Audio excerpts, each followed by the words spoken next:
date,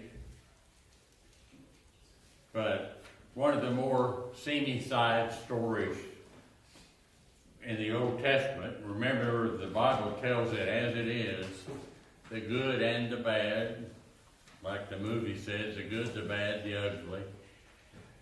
And it tells us obviously that we're to follow the good, but you can see the bad also, so it gives us examples not to follow. And we just finished one of those episodes. The boys of Jacob decided to take it on themselves, primarily two. Number 2 and number 3 boys. Reuben was the oldest. He didn't go along with a lot of the ideas that they had, but anyway, Simeon and Levi came up with the idea that we're going to get even. We're going to take judgment and punishment into our own hands. For what? Well, because their sister Dinah had been sexually abused, and since nobody was going to be taking care of that is that country was used to that anyway, so they're not going to get involved. But Simeon and Levi decided that they came up with a plan to, in their eyes, probably get even. They had been, the father of Shechem had decided that it would be a good thing if they could intermarry. I think part of that would be maybe his response to what his son did to Dinah. But anyway, we need to intermarry, Jacob. Your family and my family. You can have access to my daughters, and then vice versa. We'll have access to your daughters, including Dinah. And so instead of that happening, the boys decided, Simeon and Levi, that our daughter is not, no, this is part of a plot. This is part of a deception. Our boys are not going, we're not going to be intermarrying with you all. Sort of took it out of the hands of Jacob. They hit the ceiling, and we're not going to have this unless you all agree to be circumcised, all of you. Since we are circumcised, then all your males are going to be circumcised. If you will agree to that, then they'd be more amenable to agreeing with Hamor's plan. So, on a given day, they were all, the men of Shechem. The boy's name, Shechem, evidently was named Shechem after the town Shechem. But the town of Shechem, their males were all circumcised. And they agreed to the principle. And it was to me a fascinating thing that they would be willing to go that far. But circumcision was also known among a few of the tribes, maybe the Hivites and some of the others. So it wasn't all that strange, but their purpose was, of course, to be all one big family, which was against what God said. But the way they took care of the problem was not the way that God would have taken care of it, evidently. And so they agreed to the terms, they consented to be circumcised, all work was stopped, knowing that the third day was be the day that all those men would be hurting the worst. Remember, they didn't have pain pills like we have today, but they would be hurting the worst. And so Simeon and Levi, sons number 2 and 3, got their swords and evidently went from house to house, killing all of these men who were disabled.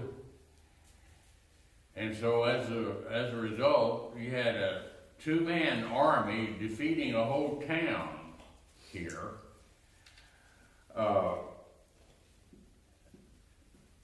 What did God think of it?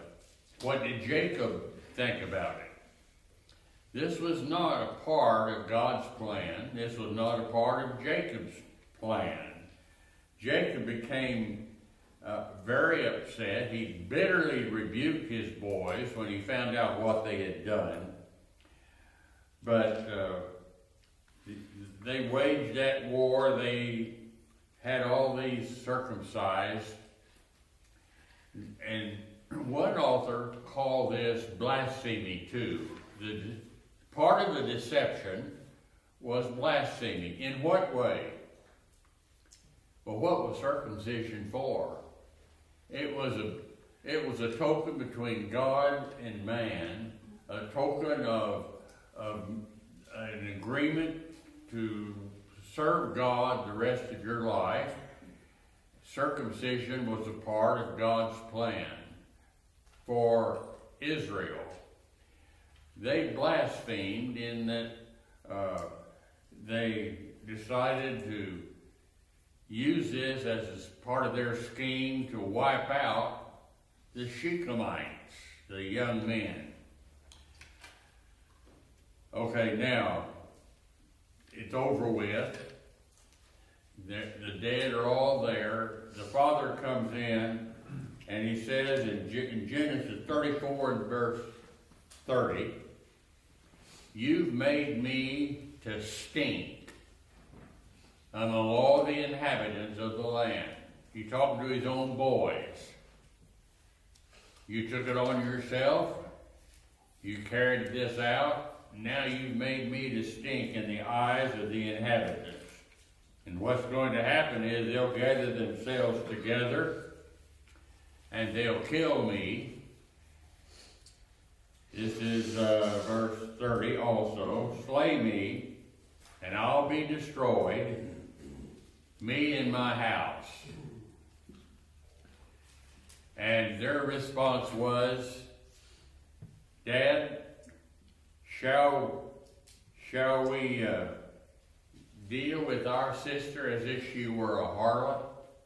Is that what you're saying? You think that's right?" Evidently, Jacob didn't answer. At least it's not recorded. But he had nothing to say in reply. Now, that's the end of that particular seamy side story. That's the seamy side of life at that time.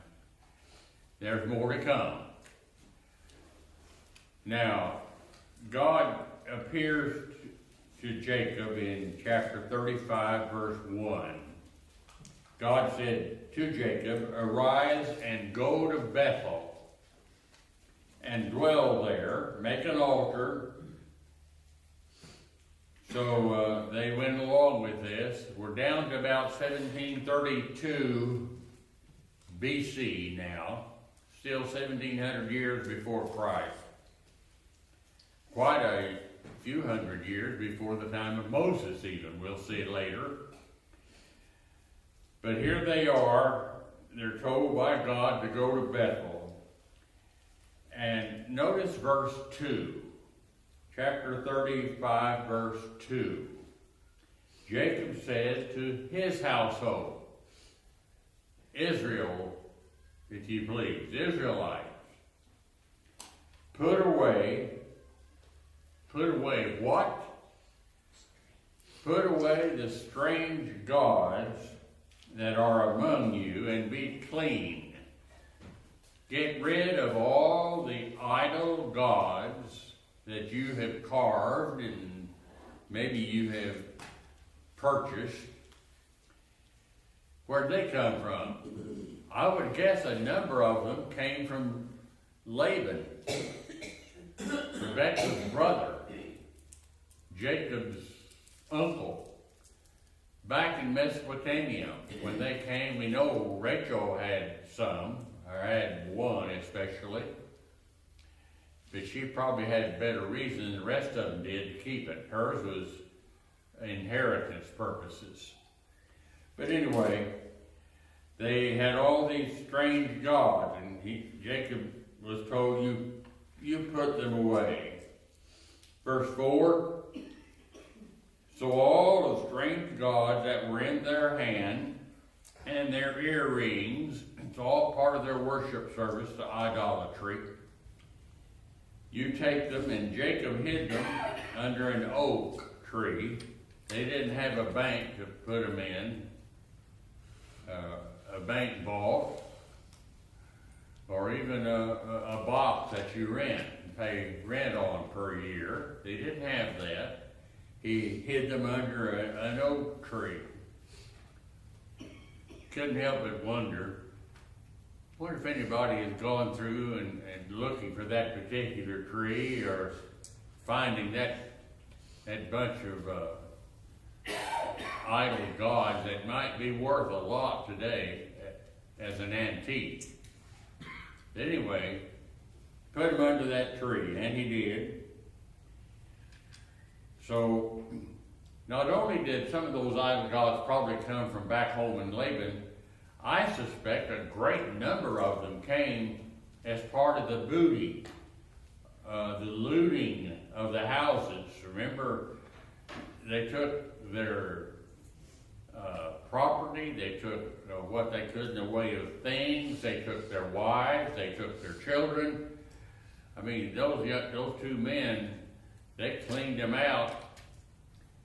And probably the first that Jacob knew about it was when they came back home with all this extra stuff, including the idols. And God says, get rid of it. So, chapter 35 now, it says, verse 5, they journeyed. And the terror of God, I mean, this news spreads quickly. And it spread across the land. And the people were terrified. And they did not follow after Jacob. So it didn't happen like Jacob thought that it might. They were afraid of Jacob and the God that Jacob worshipped. Then they came to Luz. Now, we've had this once before. God said, you go to Bethel. So they came to Luz, which was Bethel. We're getting rid of an old name at this point. It takes on a new name called Bethel, which means house of God. I looked up Bethlehem.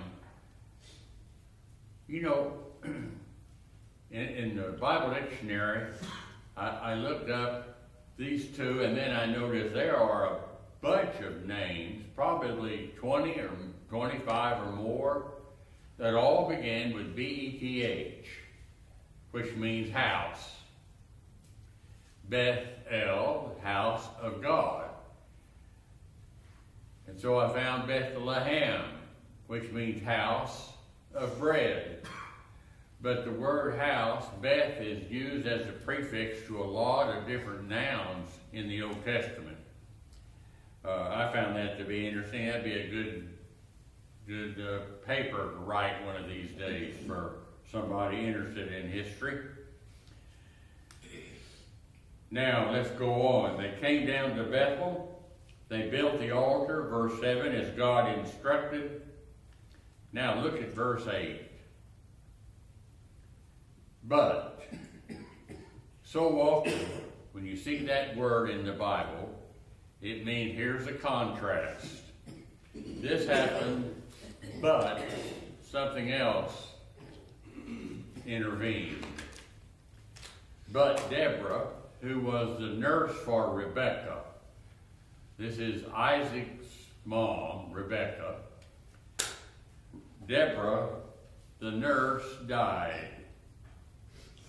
She's way on up in years, and she was buried in Bethel beneath an oak tree.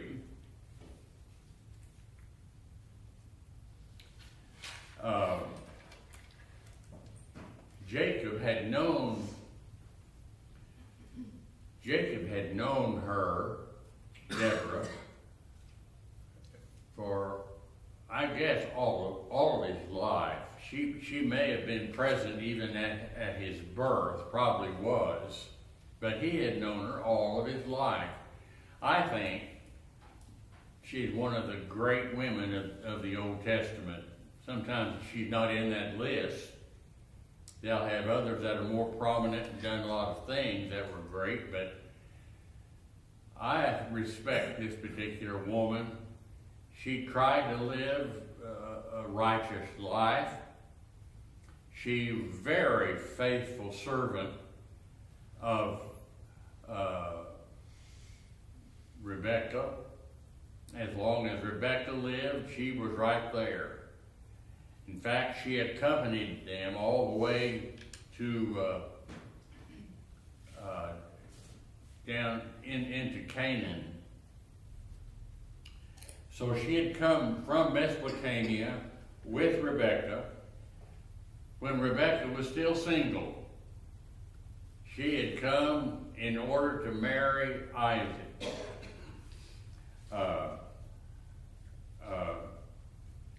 And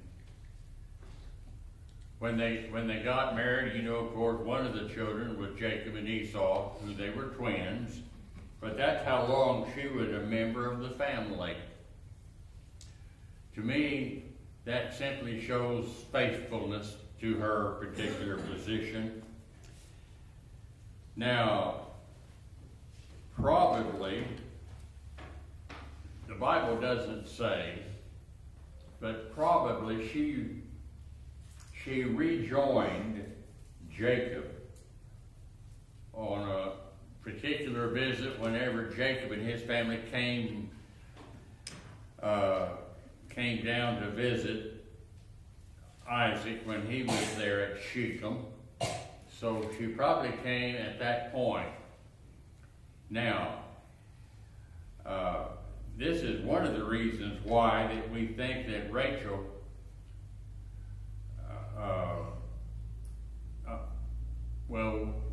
Rebekah, while Rebekah was probably dead.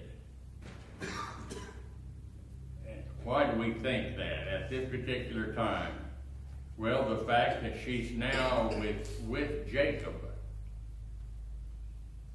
is proof that, or it's evidence at least, that she had already died by this time. Probably when Jacob returned to Hebron and found out that his mom was dead, then she wasn't really needed by Isaac anymore. The woman, Rebekah, that she'd been taking care of had probably died. And so he probably, notice I use this word a lot, we don't know, the Bible doesn't say, but probably at this time, Jacob approaches maybe his dad, Isaac, but certainly her, Deborah, and says, why don't you come and live with us? You can help with our family. You could be, you could be a senior advisor to our family. You've known us all of my life. Anyway, she comes to stay with Jacob. We don't know when. I'm simply guessing, because the Bible doesn't say, but here she is, and now she's died. So she had to know all these things that I just recounted for you when our class began today. The plot of Simeon and Levi. I wonder what she thought about that plot. I mean, she was living with them. She must have known about it. I think probably it probably hurt her greatly, wishing that they had not done it, gotten so involved. But anyway, she's gone, and now she's buried. And God reaffirms the name to Jacob. He's going to say it again. He's already done this once. But notice verse 10. Genesis 35, verse 10. God said to him, "Your name is Jacob, but not anymore. We're changing your name from Jacob to Israel." Now, as far as you and I and historians are concerned, that's real convenient, because we're not used to calling it the 12 sons of Jacob. We call them the 12 tribes of Israel. Here's where it began. Jacob's name was changed to Israel, and a number of days earlier. And he promises, "I am God Almighty. Be fruitful and multiply. A nation and a company of nations shall be from you, and kings will come out of your loins. And the land that I promised to give to Abraham, your grandpa, and to Isaac, your dad, I'm going to give it to you. You have the same promise that I promised your granddaddy and your dad. I'm going to give you the land." Verse 13. And God went up from him in the place where he talked with him. Here's another one of those places that I wish they had expounded a lot more. Either Jacob had written it down or Moses when he wrote it. But I'd like to have more information. What happened here? It says God went up. In what form was God? Probably in the form of an angel, but an angel took a form of a human being quite often back in those days. So that's probably what happened. But I thought when I was looking at this yesterday, I couldn't help but think of Acts chapter 1. So turn over, if you will, over 1,500 years later, 1,700 years later, to Acts chapter 1, verse 9, and let's read. This is talking about Jesus Christ. He's given to them their commission to his apostles. And he says in verse 8, you're going to receive power after that the Holy Ghost has come on you. You're going to be witnesses to me in Jerusalem, Judea, Samaria, and the uttermost part of the earth. And when he had spoken these things, behold, they were looking at him, and while they were looking, he was taken up. I've underlined that word in red. He was taken up. Where is heaven? There used to be some people just a few years ago in our brotherhood that were making the statement that heaven is going to be a rejuvenated earth. That God didn't make an earth just to get rid of it. He's going to rejuvenate it, and you're going to be living right here on earth if you're a Christian. But did you notice how every time heaven is referred to, it's referred to as leaving the earth and going somewhere else? In John chapter 14, that's very explicit. But here, it's the same thing. In Acts chapter 1, verse 10. While they were looking steadfastly toward heaven, as he went up, behold, two men stood by in white apparel. And they said, you men of Galilee, why do you stand gazing up into heaven? There it is again. This same Jesus which is taken up, there it is again, from you into heaven, shall come in like manner as you've seen him go into heaven. Then they returned to Jerusalem and so on. What did they experience that day? Probably the same thing that we have described right here in Genesis 35 and verse 13. God went up. Now it doesn't say what Jacob did. I would assume that Jacob did what any normal human being would do. He would open with his mouth agape, wide open, and think, wow, what's going on here? He went up. Jesus went up out of their sight, past the clouds, finally, of course, and they could see him no more. He went on into heaven. So, verse 13, there it is. I couldn't help but think of Acts 21 when I read Genesis 35 and verse 13. God went up. Jacob was there. Jacob saw it. And Jacob set up a pillar in this place where he talked with him. And for the first time you find a drink offering mentioned in the Bible. And Jacob called the name of this place Bethel, house of God. Okay, now Genesis 35. Let's go on down to about verse 16. They journeyed some more. Why are they always journeying? Because they didn't own any land. They didn't have a house. They didn't have a deed that they took and have it verified. They didn't have a lot of things we have today.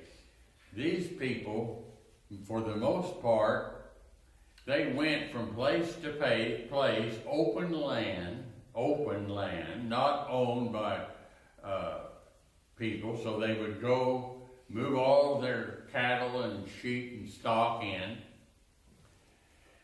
And when they had eaten, the animals had taken their fill, probably pretty close to the ground.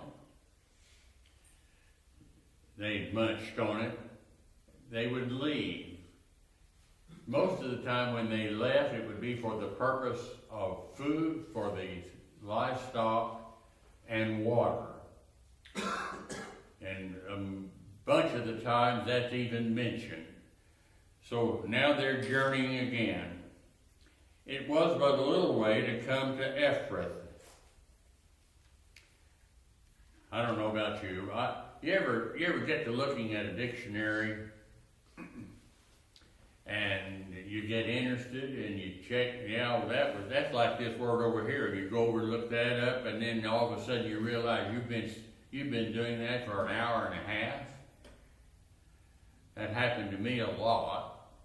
It still happens to me. I hit this verse yesterday and I got to thinking, it's just a little way from Bethel to Ephrath. What is a little way? Well, not too far. Maybe that's what he meant to express. But anyway, I'll come back to more of this in just a moment. Ephrath. Rachel is going to have a child. It's going to be tough sledding. She was in travail. It was a difficult birth. Now, before we get to the fact, we know in verse 19 she died in childbirth. But before we get there, I want you to turn over to Micah, the Old Testament, Micah, chapter 5 and verse 2. Right after Jonah.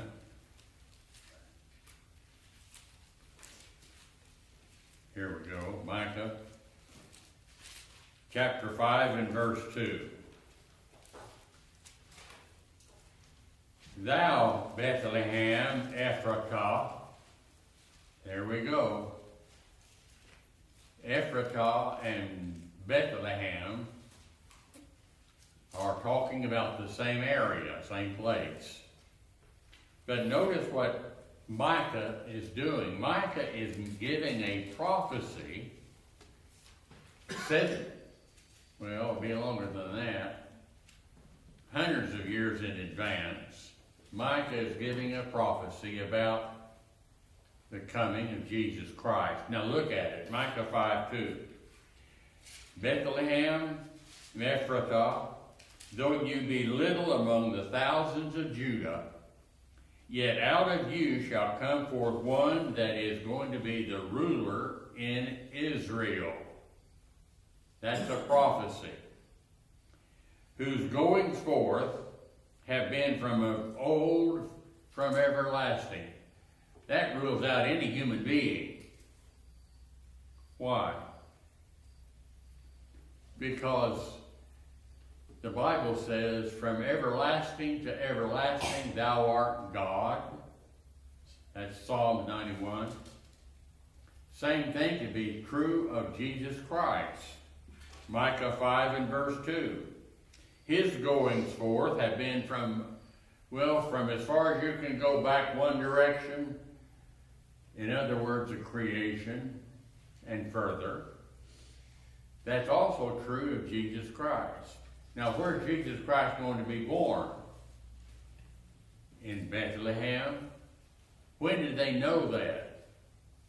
Probably at least 600 years before the fact. The prophecy was given in Micah 5:2. The fulfillment of that prophecy is seen in Matthew chapter 1, verse 18 through 25.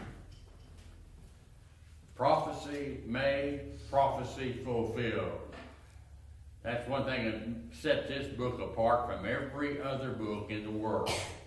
Fulfilled prophecy. Don't just rush over this statement back in Genesis then, when it's talking about chapter 35 and verse 19. Rachel died on the way to Ephrath, which is Bethlehem. She died very close to where Jesus was born, 600 years later. No, now 1,700 years later by her time of her death. Okay, now, she died and was buried, and Jacob set a pillar upon her grave, and the pillar of Rachel's grave is there until this day. Until what day? Well, the day that this was written. Well, who wrote it? Probably either Jacob or Moses. Moses would be 300 or 400 years later. Jacob would be right then. As I mentioned before, most of these writers of the Old Testament kept a log, a diary, sort of like my granddad. I have a book of about 20 years of diary my granddad Price has written. Makes fascinating reading, talking about everything. We had a business meeting tonight. One of them went so far as to say tonight is heavyweight championship between Joe Louis and Jersey Joe Walcott. But anyway, he put everything in those diaries. I suspect that Jacob put everything in his diary too, things that he liked and things that he didn't like. But anyway,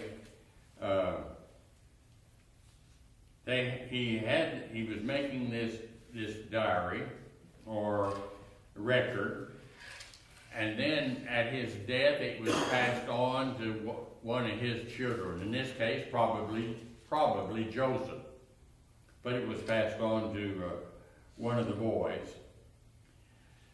When Rachel died, she gave birth to Joseph, to Benjamin. And this was her 12th boy. Jacob had 12 sons. This was son number 12. The birth, probably because of her age, but age certainly didn't help her. And she passed away. Her assistant on that occasion, notice the assistant says something like, you're going to have a boy like you hoped. A second son, Joseph number 1 and Benjamin number 2. And that the woman that helped her was the one that told her. She knew it before she died, and she gave him the name it means son of sorrow, S-O-R-R-O-W, son of sorrow.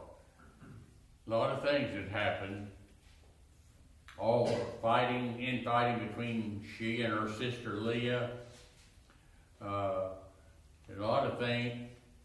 Well, anyway, son of her sorrow. But immediately, I guess the handmaid helped in the delivery, told Jacob, here's what she said as she was dying. She named the boy Benoi. But Jacob didn't go along with that, and he changed the name to Benjamin. Ben, B-E-N, meaning son. Bar, also. Son of James, maybe. Jamin. But anyway, he named him Benjamin. Instead of son of sorrow, he wanted him named the son of my right hand. I don't know what his thinking was. I don't think he was just trying to be difficult. I think he was probably thinking that's quite a burden for him to wear that name, Benoi, all of his life. And so instead of having him have to put up with that, Benoi, son of my sorrow, he named him son of my right hand. Now that might have been what he was thinking. I don't know. But anyway, he renamed him Benjamin. Okay, Rachel was buried nearby on the way to Bethlehem.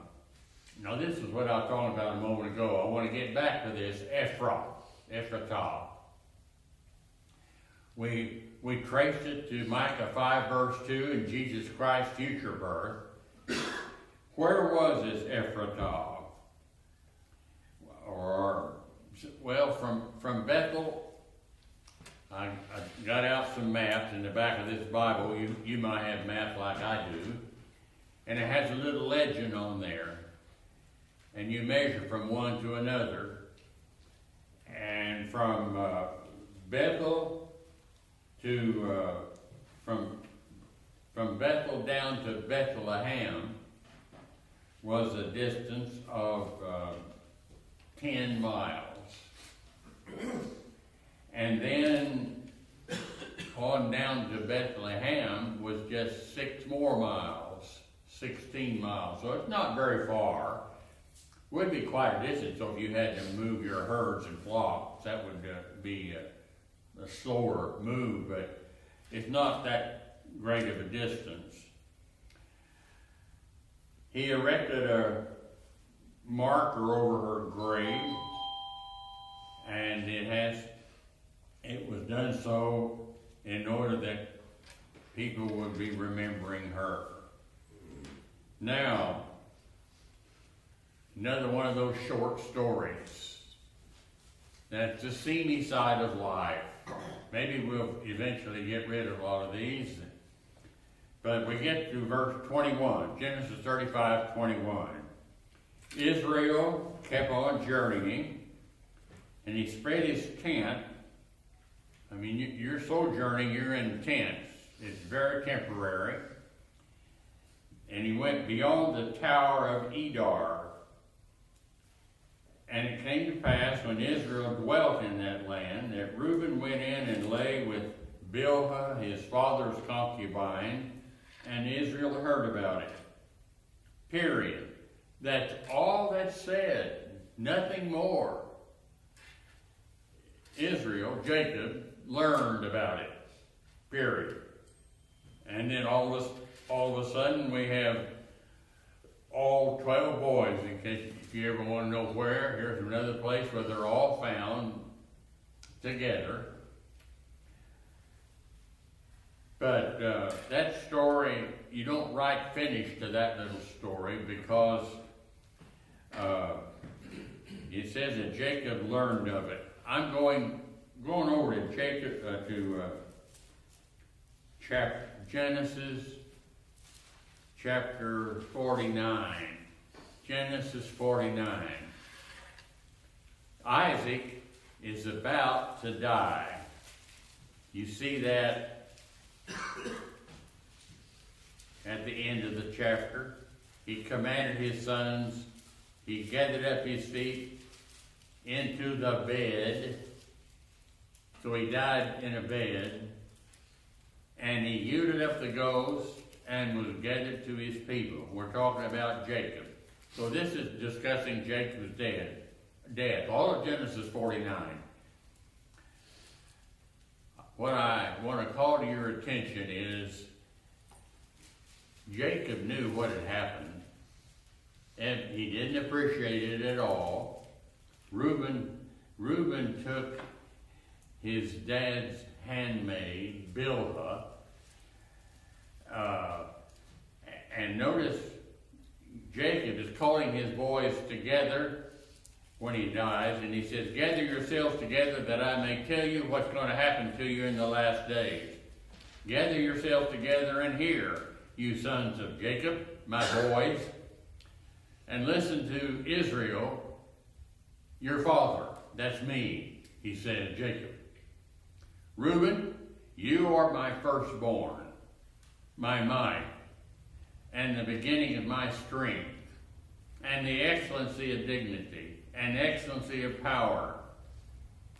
You, Reuben, are as unstable as water.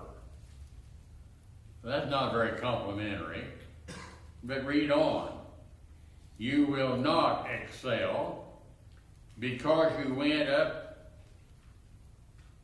to your father's bed, my bed, and you defiled it. He went up into my couch. So beside this statement here in Genesis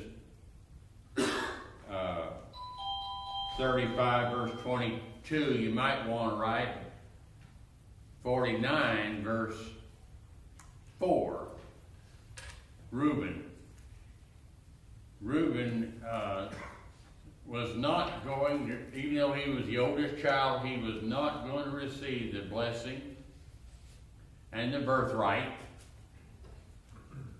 In fact, it didn't go to Simeon or Levi either. It skipped right on down to son number 4, Judah.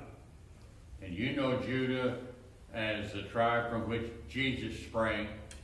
Is that clock correct? Yes. We're past time. We should have stopped, I think. Anyway,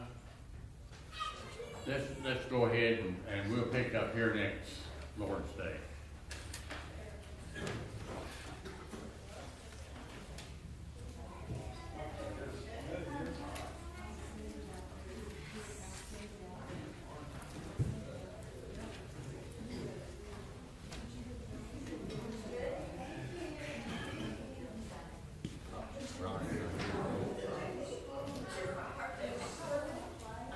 Ring the bell.